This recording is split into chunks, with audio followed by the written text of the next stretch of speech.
welcome back to my channel Happy Dale. Kembali lagi di channel saya ya. Nah teman-teman, pada video kali ini saya akan menjelaskan gimana sih caranya untuk melakukan pencairan dana JHT melalui aplikasi JMO. Jadi teman-teman, untuk melakukan pencairan itu ada dua cara, yaitu pencairan melalui JMO dan juga pencairan melalui lapak asik. Nah, untuk melakukan pencairan di JMO, kalian harus mempunyai saldo di bawah 10 juta. Jadi kalau di atas 10 juta, kalian tidak bisa melakukan pencairan melalui JMO, tapi kalian bisa melakukan pencairan melalui lapak asik.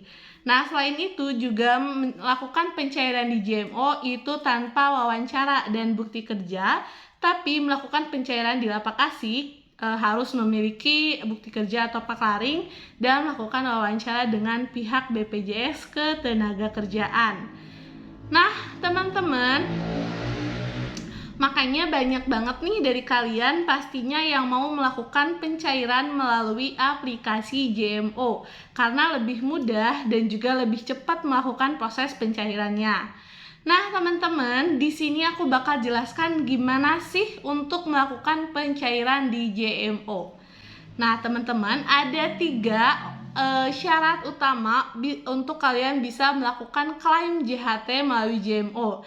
Yang pertama, itu kalian sudah melakukan pengkinian data. Yang kedua, saldo kalian di bawah 10 juta.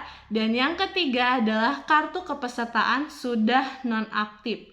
Nah teman-teman, di antara 3 syarat ini itu biasanya banyak banget yang gagal di bagian pengkinian data. Jadi kalau kalian belum pengkinian data, kalian gak bisa melakukan klaim JHT melalui JMO ini.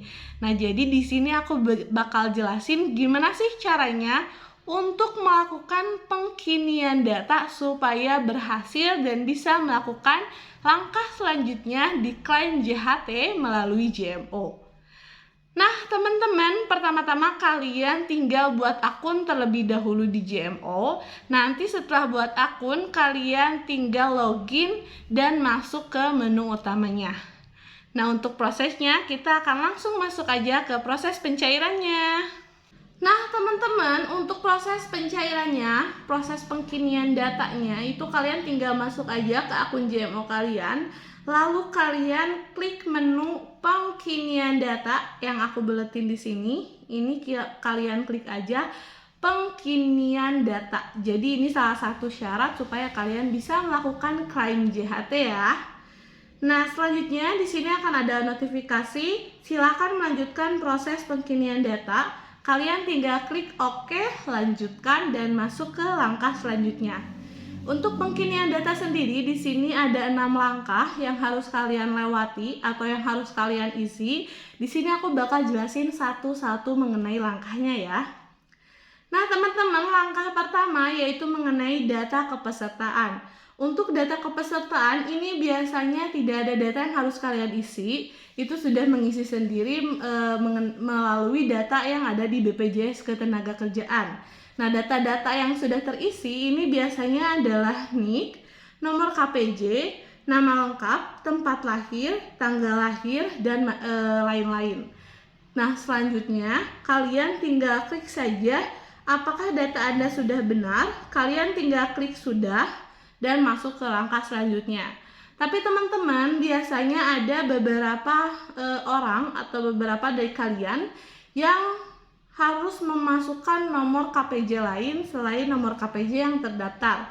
Biasanya di bawahnya ini, misalkan kalian punya 2 KPJ ya, misalkan 2 KPJ itu 1 KPJ untuk bekerja pada tahun 2020, 1 KPJ lagi 2022. Nanti di depannya itu akan ada KPJ yang harus kalian masukkan, misalkan 22 bintang-bintang belakangnya 63 atau seperti ini ya, ini aku contohin yang ini.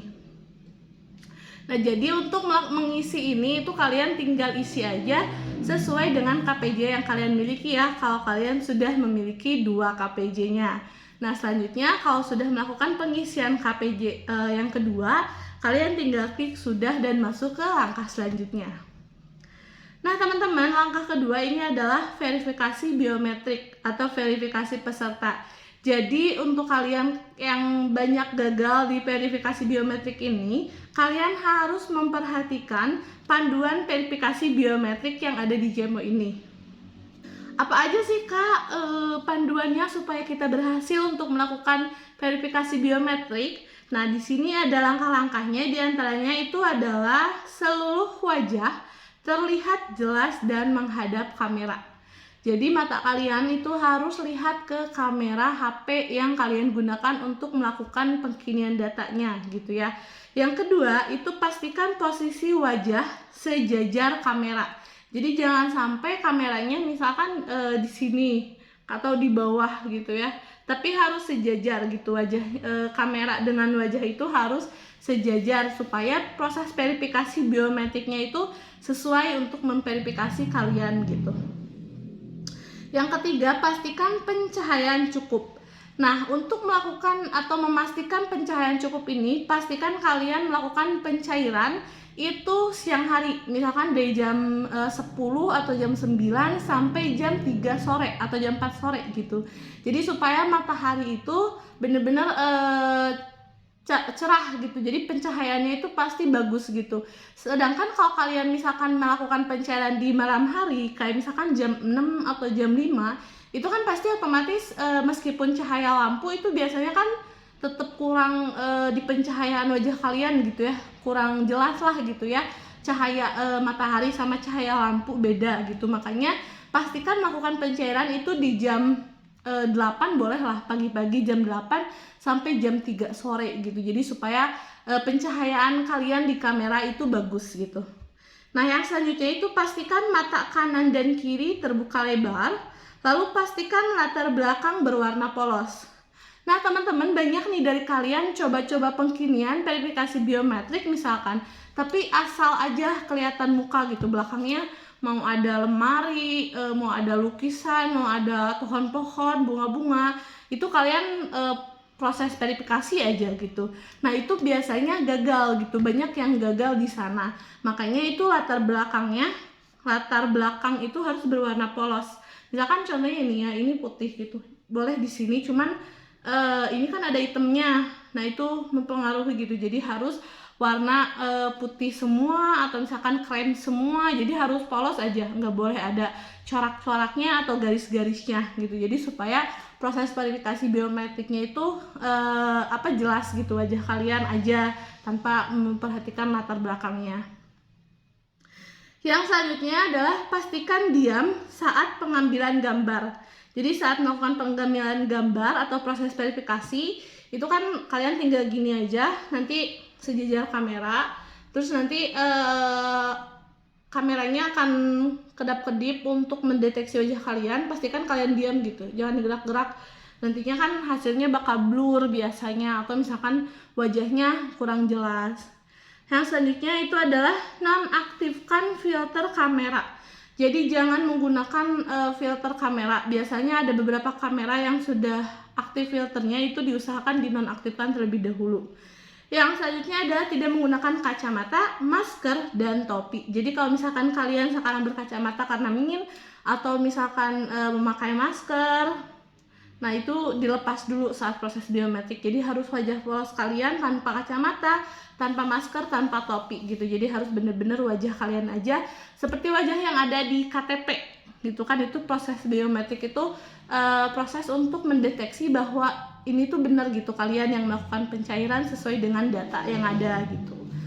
Nanti setelah proses verifikasi biometrik selesai dan kalian berhasil melakukan verifikasi biometrik, nanti kalian akan langsung masuk ke langkah ketiga, yaitu mengenai data kontak. Untuk data kontak sendiri, ini ada yang harus diisi adalah data kontak dan email. Untuk NPWP dan paspor, ini di sini opsional. Opsional itu berarti gak diinput juga nggak apa-apa, nggak diisi juga nggak apa-apa gitu. Jadi kalau kalian punya NPWP boleh diisi, tapi kalau enggak juga nggak apa-apa, nggak berpengaruh gitu. Kalau misalkan nomor paspor juga sama, kalian nggak punya juga nggak usah diisi karena ini opsional.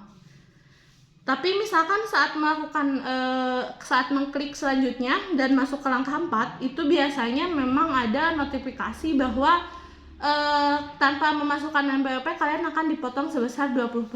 Nah itu Enggak ya, aktualnya itu untuk yang saldonya di atas 50 juta itu biasanya memang harus pakai NPWP. Tapi karena ini di bawah 10 juta dan melalui JMO itu nggak apa-apa tanpa NPWP ya teman-teman. Yang selanjutnya di sini kita masuk ke data kependudukan. Nah, untuk data kependudukan sendiri yang harus diisi adalah mengenai jenis kelamin, kabupaten, kecamatan, kelurahan atau kode pos atau alamat, lalu alamat domisili. Kalian masukkan kampung dan RT RW saja cukup. Lalu nama gadis ibu kandung dan status perkawinan. Yang selanjutnya ini mengenai data tambahan dan kontak darurat.